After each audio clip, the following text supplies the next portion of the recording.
I'm going to cut my headbands, so I measure them to the width of the spine board and cut it. That's a acid-free natural twine.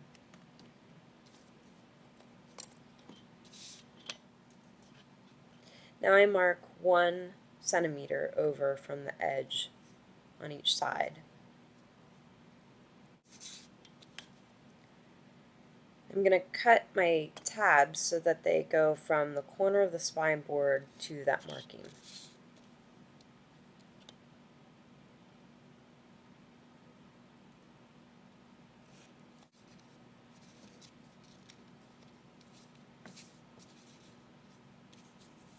I'm going to put glue down just on the edges, and I'm going to roll my headband back and forth in the glue and then position it. You want it lined up with the very bottom edge of the spine board, but not hanging over it, just lined up with the edge.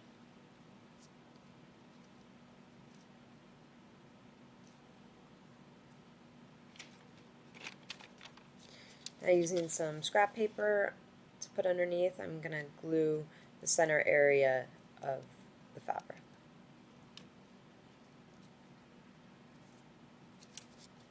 And then define my headband area.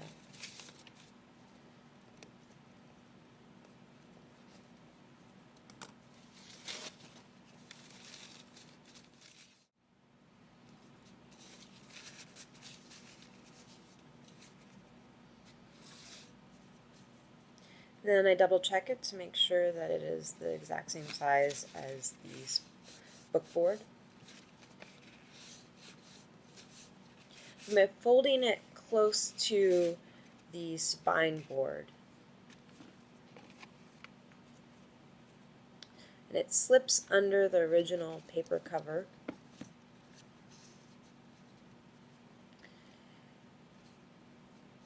I make sure that I have it lined up properly.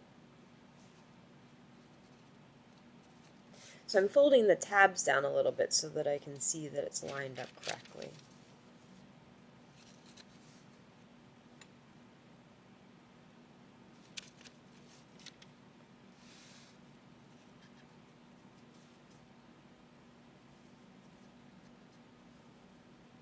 At this point, I'm just gluing the board, not the paper cover. You want to make sure you have a good even coating, but not too much. You just want a nice thin coat on all of it. Then I'm putting glue along the edge because I want to really get glue in that hinge area. Double checking it to make sure that it's lined up properly. Now I'm defining the hinge area. Now I glue the flap down. You want to make sure that you have it all lined up properly before you glue the flap down.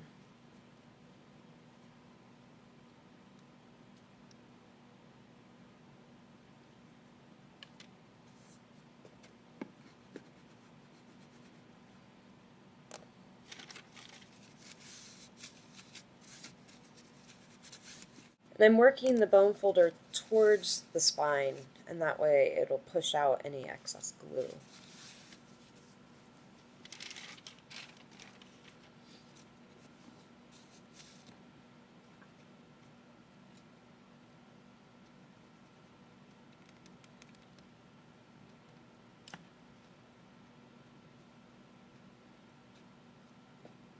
Now I'm gluing my tabs down, kind of tuck in right along the hinge area so that it's not poking out.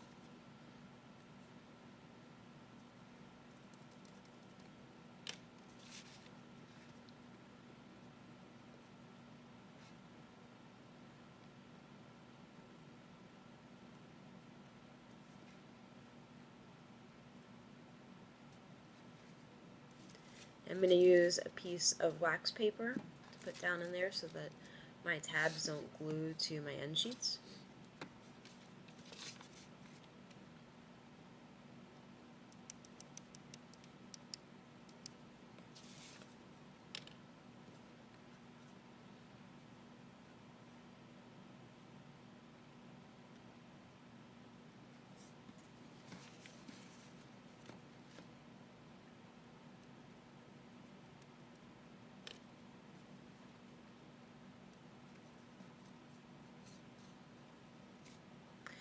When I push down on the tab, I try and push straight down. Like I said, if you're using a black or a dark blue cloth, then you're likely to smudge it across the end sheets, so you want to make sure that you just push straight down on it. I'm redefining my hinge area.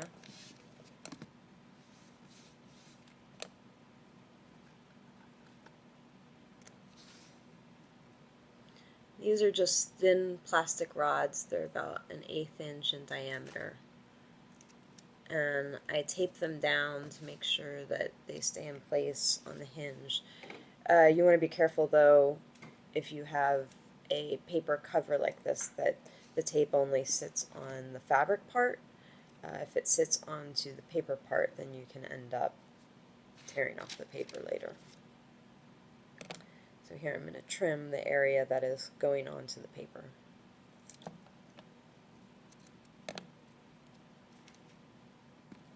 And then I put it into the book press. Here I have another book that I've done a spine repair on, and I'm going to attach the original label to it. I look for any horizontal lines, decorative lines on the spine that I can line my triangle up with. If there isn't any, then I use the text that's on there as a guide. I'm cutting it to where the spine wraps around the text block. So you want to make sure that you're leaving all the text, but try and trim off as much of that rounded edge as you can.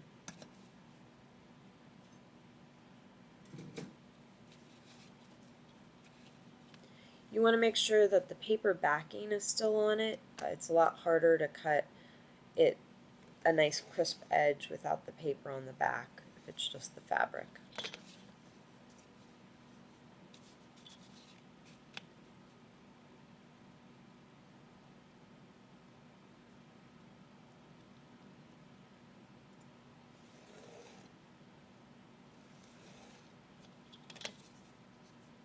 Then I'm going to cut the ends of it to square off, so again I'm going to use the grid on my mat to do that. Afterwards I'm going to peel the paper backing off.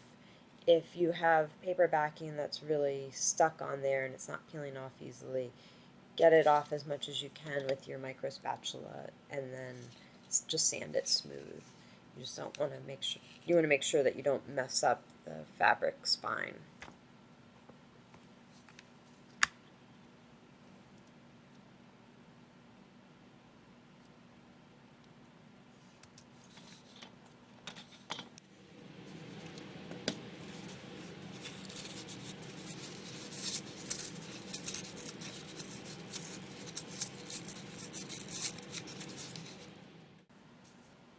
Now I'm going to glue the back side of the spine label. And I line it up visually on the spine, making sure that there's an even space between the top and bottom and even space from side to side.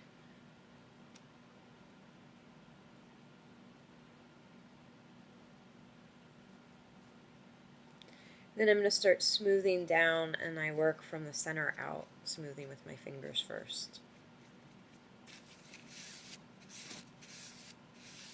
I'm just wiping it off with a paper towel to get any extra glue, and then using my bone folder to really burnish it down.